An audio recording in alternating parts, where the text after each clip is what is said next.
Ford has unleashed the Bronco. Sony is making 10 million PlayStation 5 this year. And did OnePlus really unveil the Nord? Oh, and a lot of Intel news. Right here, my name is Keyse from the Keyse Review.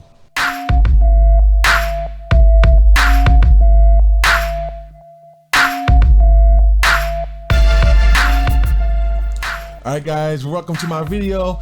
If you like these videos, go ahead and hit the like and subscribe button right there, as well as the notifications. But we're about to get started. Let's go.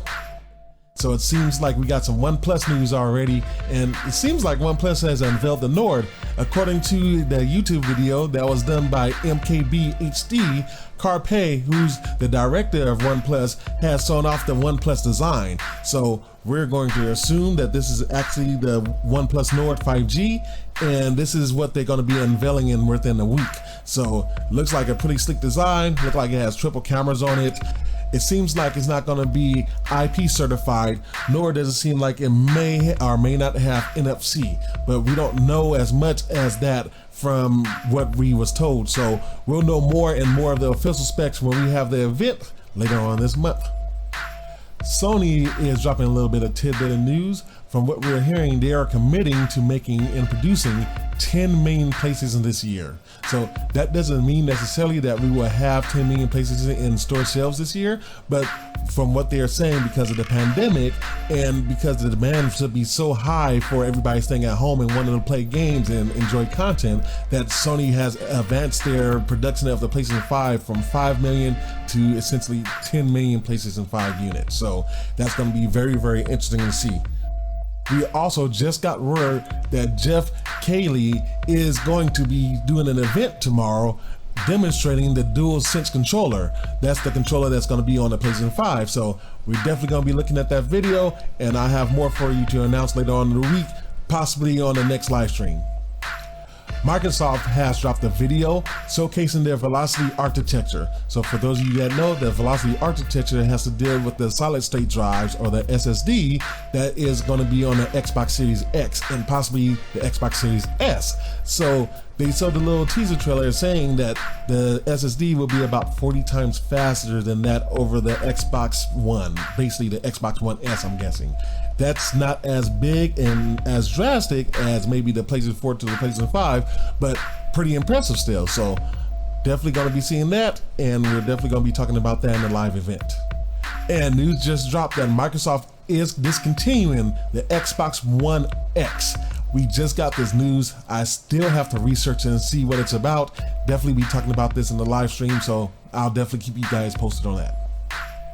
And talking about discontinuing and dropping out some lines, Intel has announced their own discontinuing of their Intel 9th generation chips. So these seems like all the chips that was built on the 14 nanometer processors, and it seems like we are finally going to the 10 nanometer processor. So they have also announced that all the processors that, including the Xeon W, which is their workstation series lines of processor, will be dropped in result to get ready for the next chips. Now, the next chips that they're going to be announcing should be pretty soon, as Intel has announced that there's a September 2nd event that they will be holding online virtually. So this got to be including the Tiger Lake series processors. That should also include the new XE graphics card. So we'll be seeing that. It should be built on a 10 nanometer process. We're hearing that the XE is going to be either 10 or 14 nanometer process for the GPU, and this will also include Thunderbolt 4.0 and PCIe 4.0 compatibility. So we'll definitely be looking at that news September 2nd. Might even make an event for that, showcase it for everybody. And as for some Nissan news, looks like they are dropping their new EV crossover into their lineup.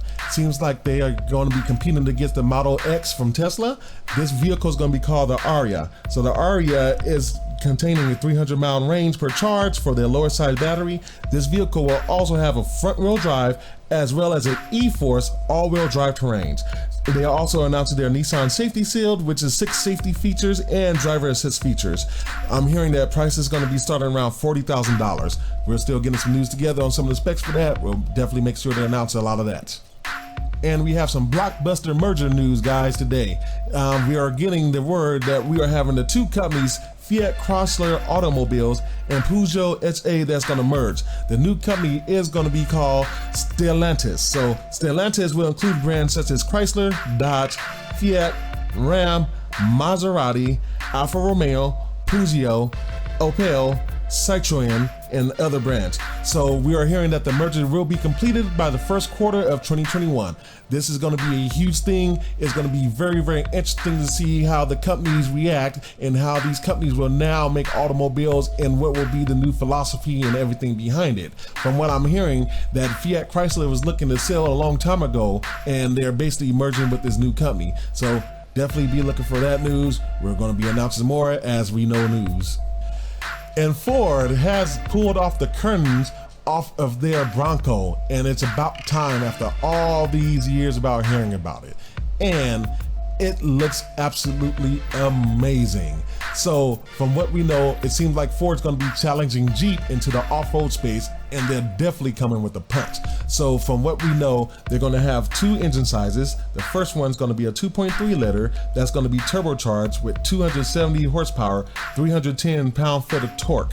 And the second engine size, which is going to be a 2.7 liter, that's going to be a twin turbo V6 that's going to have 310 horsepower and 400 pound-foot of torque. So one, which is the 2.3 liter, should have an automatic and a manual option, which is rare. That's going to be a 7-speed with a qualler option. The second one's going to be automatic, and we don't hear about any manuals for that. So they're going to also have a 2 and a 4-door option with the 4x4 that's supposed to be standard, with the electronic shift to shift between 4x4 high and low. I don't know if they're going to have a 2-wheel only drive, but we'll definitely start getting some more information as we start researching our information. And that is it for another episode of News Bytes. It's been fun as always. If you guys like the videos, find them informative and enjoy them, go ahead and hit the like button for me. Also hit the subscribe button. And when you hit the subscribe button, there's also a bell notification right there on the side where it'll let you whenever I come out with a new video or go live online. If you want to support me further, I do have a Patreon page. Go to patreon.com/thekeysereview. I also have a Facebook page, facebook.com/thekeysereview. And Twitter, which is, of course, twitter.com/thekeysereview. Again, my name is Marquise. This has been the Keyse Review. Peace and love. Be safe. 1.